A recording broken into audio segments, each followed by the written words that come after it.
Well, good morning, everyone. Happy Monday morning to you, and welcome back to Morning Musings. My name is Don K. Preston. I'm the president of Preterist Research Institute of Ardmore, Oklahoma. Hope you had a fantastic weekend. I tell you what, I was absolutely so thrilled. Okay. Um, One of my old car projects is a 1965 Ford Falcon station wagon. Really, really cool old car. I have a 347 stroker motor built to put in it. I have a built C4, blah, blah, blah. Well, it was a six cylinder. Okay, I've been converting it to disc brakes, V8 suspension, and what have you. I have been struggling for the last year with the suspension. Okay, I put V8 spindles and rotors on it, um, and they were they were Granada. For those of you know anything about this, for all you gearheads out there, so you have to use Granada outer tie rod ends. Okay, cool. I knew that, and I figured I would have to put Falcon V8 inner tie rod ends. So ordered what I thought were Falcon V8 inner tie rod ends. Well, they wouldn't fit my center link. So I look and look. Well, at a swap meet, I found a 65 Fairlane center link, and I'm going Fairlane Falcon, big deal. And the guy that I was talking to who had it, he said, "Well, yeah, all that Falcon and Fairlane stuff interchanges, just like Falcon and Mustang." Wrong. And so I discovered that. So I've got these tie rod ends. And so I call up an outfit out of California. And of course, I'm trying to work on other cars at the same time. So anyway, I call up this outfit in California. Um, and I've dealt with them before. And pardon me, they're great people to deal with.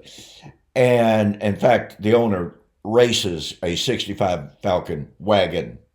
Okay. So I said, okay, here's what's happened. Here's what's happened. And the minute I said, okay, I got a 65 Fairlane Centerlink, he said, no, no, no, no. Okay, so I order a Falcon Centerlink. I get under there and it doesn't work. And I go, ah, frustration on top of frustration. And I check, one of my inner tie rod ends would work, the other one wouldn't. Well, guess what? When I ordered what I thought were 65 Falcon inner tie rod ends, they had actually sent me one 65 Mustang. So I reordered, got the proper tie rod ends, and lo and behold, I got it together. I almost danced in my shop, which would not have been a pretty sight. But anyway, I was just ecstatic. So I hope you had a successful weekend, whatever that might have been. All right. Just thought I'd share that little story of, personal success for a gearhead. Well, we have been connecting the dots between Matthew chapter 25 and some other absolutely key eschatological passages. We've connected Daniel chapter 12 with Matthew 25. We've connected Matthew 25 with Revelation chapter 11. Pardon me. And I'm going to pick up on some of that by way of reiteration to then drive home the point that Matthew chapter 25, Revelation 11, and Revelation 20 are absolutely the same time and the same event. Now, this is where it gets really, really good in my estimation. And let me say this, and I've pointed this out before. Some of the commentaries are literally all over the map on this. There is growing awareness in some postmillennial commentators. Revelation chapter 11, 15 and following signaled the end of the Old Covenant age. That's Kenneth Gentry. Doug Wilson says that Revelation chapter 11, 15 and following was fulfilled in AD 70. Now, strangely enough, in his book on Revelation entitled When the Man Comes Around, although he affirms in the surest terms possible that Revelation 11:15 and following was fulfilled, he does not say one single word about the fact that at the time the kingdoms of this world had become the kingdom of our God and of his Christ, that it was the time of the resurrection, the time for the nations to be judged, the time for the rewarding of the prophets. Not a word, literally. Folks, how can you do that?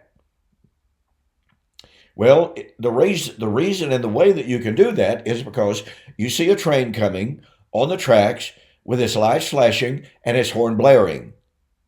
If you're a post-millennialist, reformed amillennialist, if you're a futurist of any sort. Because if you just admitted that Revelation chapter 11 is fulfilled, then you just admitted that the resurrection is fulfilled. Period. End of story, end of game. And then it gets even more fascinating when these same identical commentaries and commentators admit that Revelation chapter 11, 15 and following, they admit that was AD 70, but then they go over here to Revelation chapter 20, and they say, well, Revelation chapter 20 is the end of the world. It's the end of time, i.e. Kenneth Gentry, Doug Wilson, Keith Matheson, on and on. So how do they delineate between Revelation 11, Revelation chapter 20? Oh, by telling us, well, yeah, Revelation chapter 11 was clearly fulfilled at the time of the judgment of the city where the Lord was crucified, but Revelation chapter 20 is after the millennium. Now, look, folks, I don't have to tell you, I don't think, that the question of the millennium is one of the most pressing issues, one of the most controversial issues in all of Christianity, and has been for 2,000 years. I was raised as a non-millennialist, believing that the Christian age is the millennium, just like reformed amillennialists, just like post-millennialists. Premillennialists, of course, tell us no, the millennium begins at the coming of the Lord, the second coming of the Lord.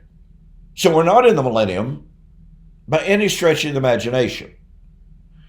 So again, the subject of the millennium is absolutely controversial. But here's the deal. If it can be shown that Matthew 25, Revelation 11, Revelation 20, and oh, by the way, obviously, 1 Corinthians 15 and Daniel chapter 12, all of these passages that we've been connecting the dots with, if we can show that they are all the same thing as Revelation chapter 20, what does that do? That establishes that the judgment of Revelation chapter 20, 10 and following, at the end of the millennium, was fulfilled in AD 70. By the way, I've been accused lately a couple of different times of teaching that the millennium only lasted for 3 years during the time of Nero. Some of the folks who made that accusation know I do not believe that. They know it, and yet they made the false accusation anyway. When I called them out, they refused to apologize until finally I pressed them and said, if there's no apology and if there's no correction forthcoming, you're going to be barred from my forum. And so they finally respond, if I misrepresented you, I'm sorry. No, it's not a question of if. That's not an admission of falsely accusing me. And so it's rather a dubious apology. Listen, folks, you can disagree all you want. Don't misrepresent me on purpose. That's not honest. It's bearing false witness. And it should not be tolerated by Christians. And yet some people are so desperate, argumentum ad desperatum, to make any kind of argument, any kind of argument, that they're willing to purposely and willfully misrepresent. And then when cornered, to kind of, in a way, cowardly say, well, now, if I misrepresented you. No.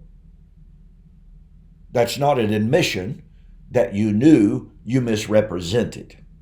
Enough of that.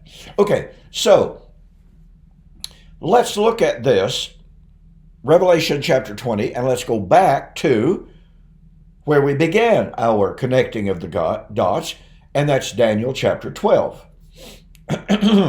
In Daniel chapter 12, sorry, I did a lot of filming over the weekend, trying to get ahead for Now TV and what have you, so I strained my voice a little bit. You can tell, I'm sure. Okay, Daniel chapter 12.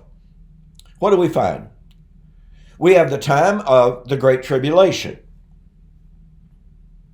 Daniel 12:1. Revelation, the book of Revelation, we have the Great Tribulation. Revelation 7. Revelation 14. The 144,000 out of the 12 tribes of Israel are the first fruits of those redeemed by God from man. And Revelation 7:14, that's the first generation of Jewish Christians, folks. Now, you have to catch the power of what I'm about to share with you. The 144,000 were the first fruits. They were the first Jewish Christians to be converted to Christ. The first to be redeemed from among men.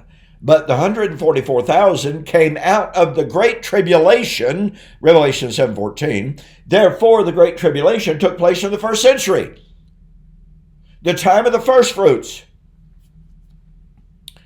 I'm sorry, that's just irrefutable.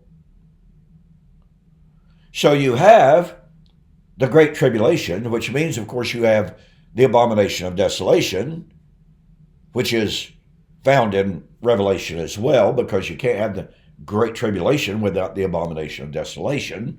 It's implicit, but it's there. Daniel chapter 12, verse 2, the time of the resurrection. Some to everlasting life, some to everlasting condemnation. Revelation chapter 20, the resurrection.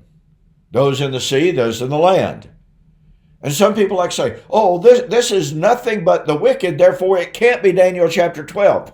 Well, false argumentation, false hermeneutic, missing words, just doesn't work. But by the way, Revelation chapter 20 may specifically mention the wicked, but Revelation 21, guess what? Is God coming down from heaven in the New Jerusalem, creating the new heaven and new earth. And who enters there? Well, it's not the wicked. It's the righteous. Do you think the righteous enter the new Jerusalem if they're the wicked?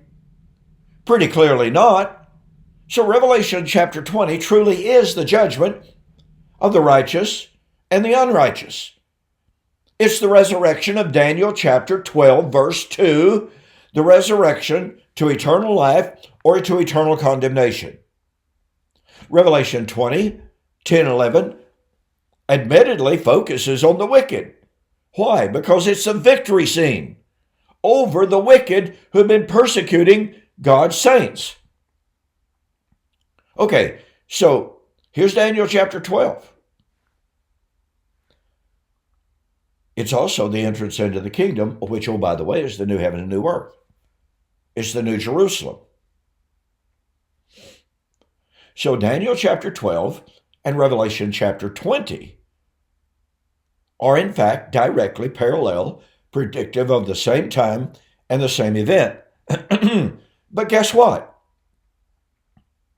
Daniel was told that the time of the Great Tribulation, the time of the resurrection, The entrance into the kingdom, when the righteous would shine forth as the sun. Oh, by the way, have you ever noticed that in Daniel chapter 12, those who turn, not those who turned past tense, but those who turn many to righteousness shall shine as the brightness of as stars in the brightness of the firmament. This is evangelism after the resurrection, folks. Yeah.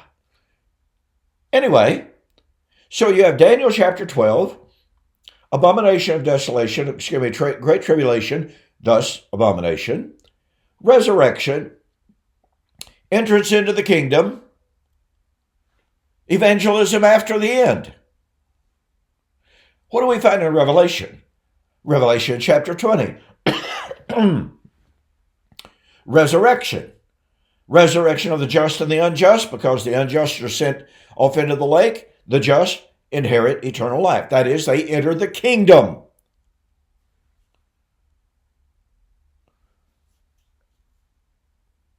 When is that? Well, unless you have two resurrections to eternal life at the time of the great tribulation, abomination, and desolation. And by the way, you see, the 144,000 in Revelation chapter 7, they're led to rivers of living water. In Revelation chapter 21, the righteous are in the new creation and they participate of the river of life. And Revelation chapter 7, they are led to the rivers of life, fulfilling Isaiah 49. But most of all, it's the righteous receiving eternal life, which is Daniel chapter 12. Folks, we have perfect correspondence between Daniel 12, Revelation. And I'm out of time, so pick this up and finalize this tomorrow. And by the way, for the month of August, I've got a fantastic special book offer for you. You don't want to miss it, so I'll introduce that on the flip side. See you there.